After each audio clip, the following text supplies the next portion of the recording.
الحمد لله الملك المعبود الواحد الأحد اللطيف الودود البصير الذي يبصر جريان الماء في الحجر الجامود ولا يخفى عليه دبيب النملة السوداء على الصخرة الصماء في ليالي السجود. أحمده سبحانه وتعالى على ما أولانا من الكرم والجود. أشهد أن لا إله إلا الله وحده لا شريك له شهادة تشفع لقائها في ضيق اللحود. وأشهد أن سيدنا ونبينا محمد صلى الله عليه وسلم نبي تشرفت به الآباء والجدود.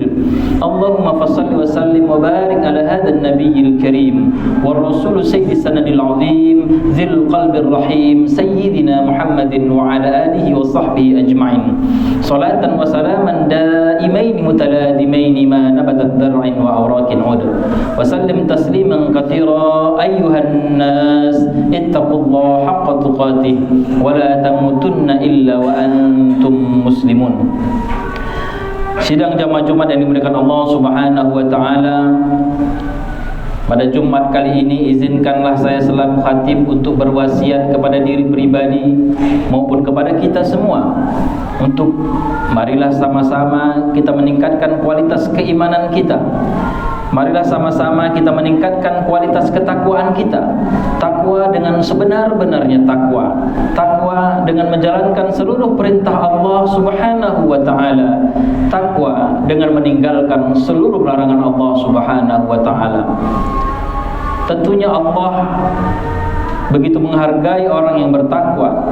Kita tidak mungkin bahagia di dunia, terlebih bahagia di akhirat tanpa ada takwa. Demikian Allah memerintahkan kita untuk bertakwa lebih dari 50 kali kata takwa di dalam Al-Quran.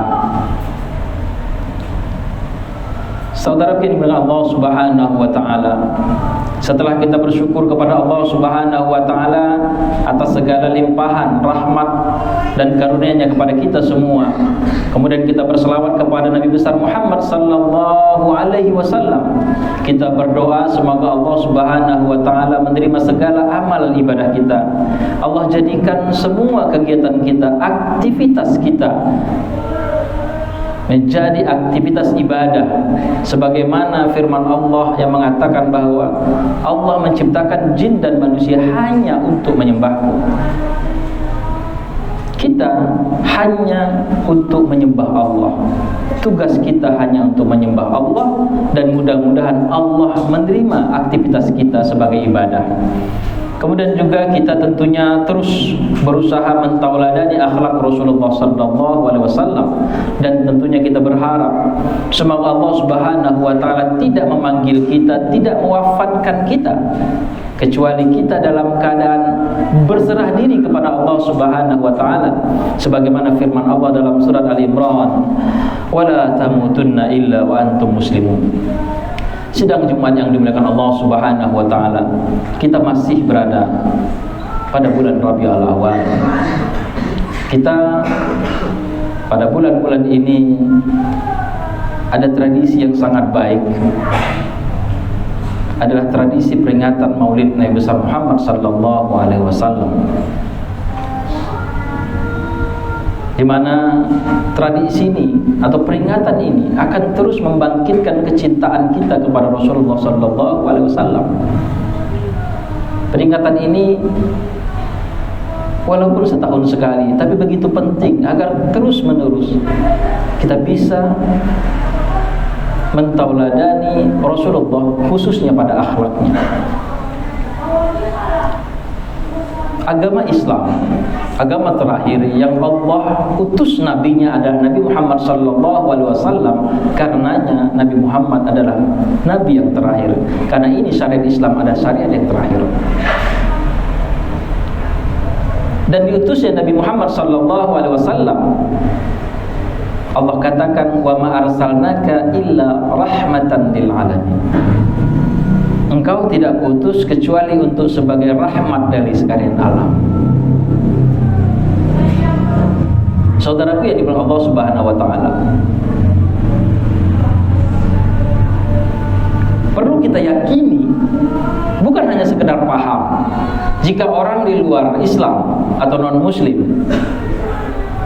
itu hanya sekedar paham bahwa Islam adalah rahmatan lil alamin. Tapi kita yang meyakini Allah Subhanahu wa taala dan bersyahadat kepada Nabi besar Muhammad sallallahu alaihi wasallam yang diutus hanya untuk rahmatan lil alamin, kita wajib yakini dan lakukan kita sebagai rahmatan lil alamin. Kalau kita mengaku umatnya Nabi Muhammad sallallahu alaihi wasallam, maka kita harus menjadi rahmatan lil alamin sebagaimana Rasulullah menjadi rahmatan lil alamin. Wa ma bu'istu illa liutammima makarimal akhlak. Rasul diutus hanya untuk memperbaiki akhlak. Satu rahmatan lil alamin, satu memperbaiki akhlak. Dan kalau kita gabungkan, bagaimana caranya agar kita bisa menjadi rahmatan lil alamin? Bagaimana Rasul bisa menjadi rahmatan lil alamin? Satu-satu caranya adalah dengan berakhlakul karimah. Akhlak azim bagi Rasul, bagi kita akhlakul karimah. Kita tidak mungkin kita bisa menjadi rahmatan lil alamin tanpa akhlak. Maka teruslah kita perbaiki akhlak kita, perbaiki akhlak kita, perbaiki akhlak kita. Saudaraku, bukankah Allah mengingatkan kepada kita, sedekah itu dekat sekali dengan rahmat Allah. Sedekah begitu dekat dengan rahmat Allah.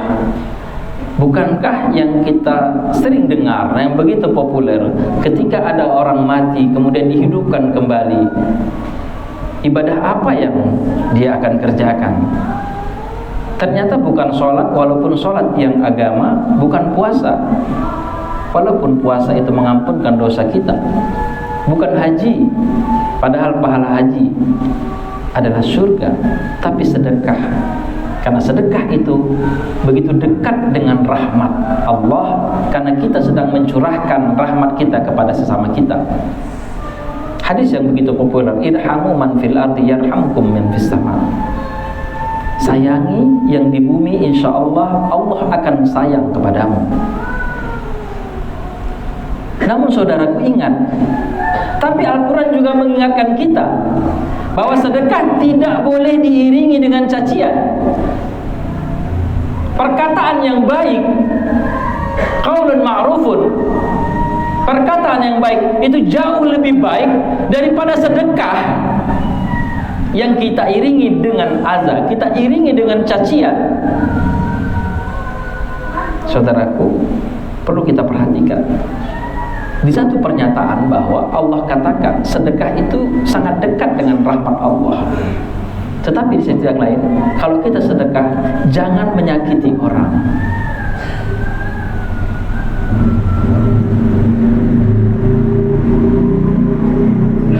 Artinya ketika sedekah pun yang kita tonjolkan adalah akhlak kita.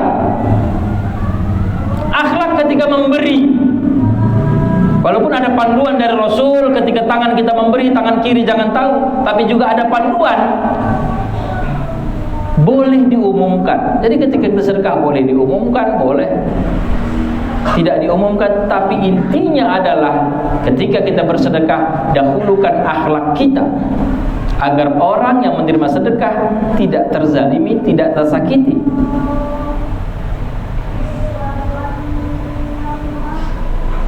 Saudaraku yang dimuliakan Allah Subhanahu wa taala. Oleh sebab itu maka rentetannya hadis yang mengatakan atabassum sadaqah. Senyum itu bisa sedekah karena dia membuat orang senang. Jadi kalau kita nggak punya harta yang lain, silahkan senyum. Membuat orang senang dan itu menjadikan rahmat Allah turun. Islam agama rahmatan lil alamin. Kita boleh mengambil apapun, makanan apapun, tentu yang halal, tapi tentu yang haram tidak banyak. Walaupun tak banyak, terkadang kita mau memakannya. Sebagai ilustrasi bagaimana Nabiullah Adam memakan buah khuldi, padahal di surga tentu banyak sekali makanan. Yang dilarang cuma satu. Jadi sebenarnya Islam ini agama yang rahmatan lil alamin, tak banyak larangan, makan tak banyak larangan. Tapi setan terus menggoda Nabi Adam. Sebagaimana kita tak banyak yang dilarang Allah.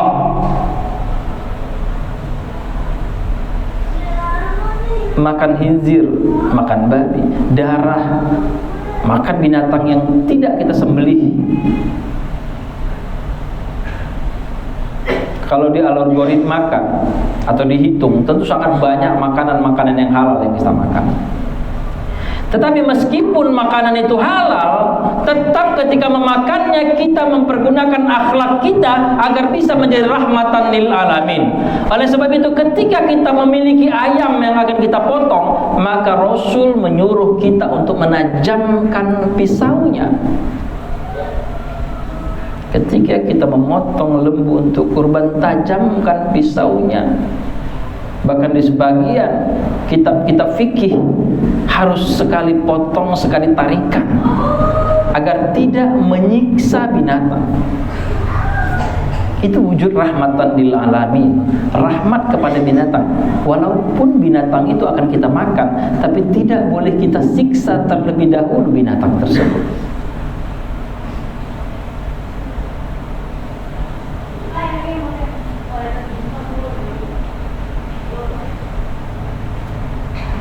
Untuk menjadi rahmatan lil alamin, lihat banyak hadis-hadis.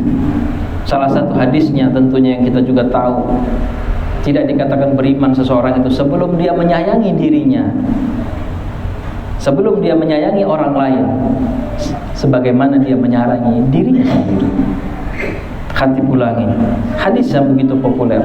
Kita tidak dikatakan beriman sebelum kita menyayangi saudara kita sebagaimana kita menyayangi diri kita sendiri. Di hadis yang lain, lihat rahmatnya Islam ini. Tidak dikatakan orang beriman kepada hari akhirat, kepada Allah, yang tidak mau berbaik-baik dengan tetangganya. Fal yukrim jarahu, berbaik-baik dengan tetangganya. Di hadis lain tidak dikatakan beriman kalau dia tidak memuliakan tamu.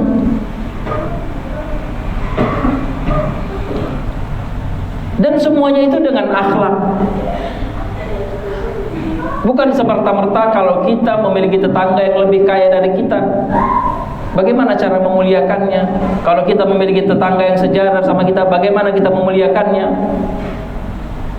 Kalau tamu datang, bagaimana kita memuliakannya?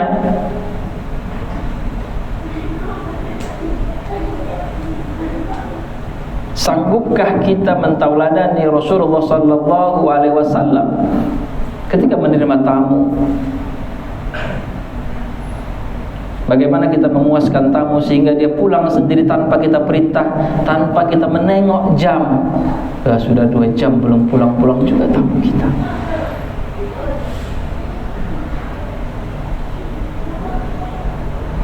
Padahal Allah dan Rasul telah memotivasi kita. Misalnya pada hal tamu ini.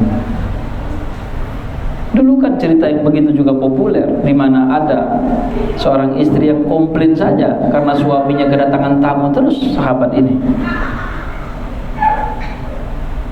Sehingga dia mengadu kepada Rasulullah SAW, dan Rasul katakan, kalau aku yang jadi tamumu, apakah kau senang? Tentu saya senang, Rasul. Maka Rasul pun datang. Dan ketika Rasul keluar, maka nampaklah di situ binatang-binatang yang berbisa ikut keluar dari rumah itu. Saudaraku yang dengan Allah tidak hanya anjurkan kita untuk muliakan tamu, tapi lihatlah bagaimana Allah memberikan kita pahala yang begitu besar, bahkan terjadi di dunia. Ketika kita muliakan tamu dan tamu itu pulang, maka tamu itu juga akan membawa hal-hal negatif yang ada di rumah kita.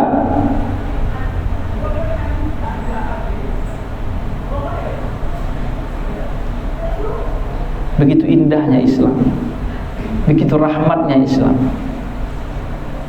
Tuan rumah yang memuliakan tamu, Allah berikan hadiah yang luar biasa, rumahnya menjadi berkah. Ada orang-orang yang mujahid tidak bisa lagi karena ada tamu yang datang.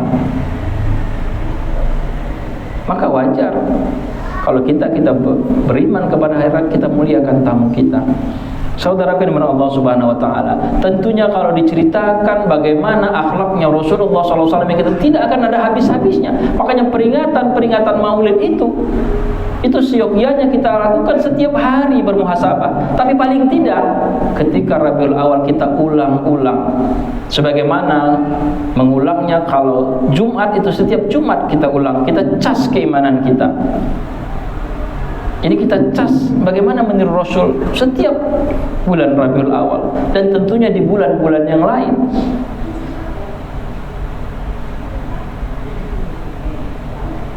Jadi kalau mau mentauladani atau menjadi rahmat Allah, tauladani Rasul. Dan Rasul semuanya diselesaikan dengan akhlak yang baik. Mudah-mudahan khutbah yang singkat ini terus mencas keimanan kita dan terus kita mentauladani akhlak Rasul. Terus pelan-pelan kita pelajari, kita hayati, khususnya kepada adik-adik kami mahasiswa kader ulama. Kalian sangat beruntung sudah bergaul dengan ulama-ulama di majelis ulama. Banyak para ulama yang bisa kalian tiru, kalian contoh.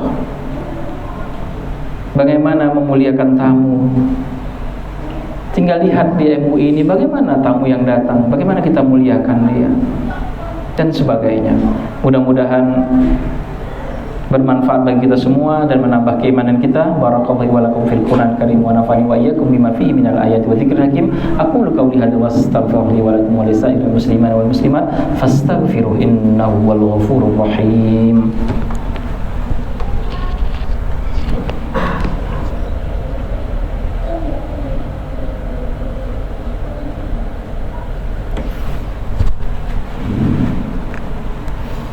Alhamdulillah hamdan katsiran kama amara. Asyhadu an la ilaha illallah wahdahu la syarika lah al-muta'alil musakal wal musakal lisairil bashar wa asyhadu anna sayyidana nabiyana Muhammad sallallahu alaihi wasallam nabiyul mu'tabar. Ya ayyuhalladzina amanu taqullaha haqqa tuqatih wa la tamutunna illa wa antum muslimun. Wa alamu anna Allah ta'ala shalla ala nabiyyi qadima faqala ta'ala wa lam yazal qailan 'alima wa amran hakima tanbihan lakum wa ta'lima wa tashrifan liqadri nabiyyi wa ta'zima. Inna Allaha wa malaikatahu yusholluna 'alan nabi ya ayyuhalladzina amanu shallu 'alaihi wa sallimu taslima. Allahumma shalli 'ala Muhammad wa 'ala ali Muhammad kama shallaita 'ala Ibrahim wa 'ala ali Ibrahim wa barik 'ala Muhammad wa 'ala ali Muhammad kama barakta 'ala Ibrahim wa 'ala ali Ibrahim fil 'alamin innaka Hamidum Majid. Allahumma ighfir lil mu'minina wal mu'minat wal muslimina wal muslimat al ahya'i minhum wal amwat bi rahmatika ya arhamar rahimin. Allahumma la tad'ana fi maqamina hadha dhanban illa ghafartah wa la hamman illa farajtah wa la 'aiban illa satartah wa la maridan illa shafaitah wa la hajatan min hawaij ad-dunya illa qadaitaha wa yassartaha ya arhamar rahimin. Rabbana atina fid dunya hasanah wa fil akhirati hasanah wa qina 'adzaban nar. Walhamdulillahi rabbil alamin. Ibadallah, innallaha ya'muru bil 'adli wal ihsan wa ita'i dzil qurba wa yanha 'anil fahsya'i wal munkar wal baghi ya'idukum la'allakum tadhakkarun. Fadhkurullaha 'azim yadhkurkum wallahu subhanahu wa ta'ala a'lam. Aqimus shalah.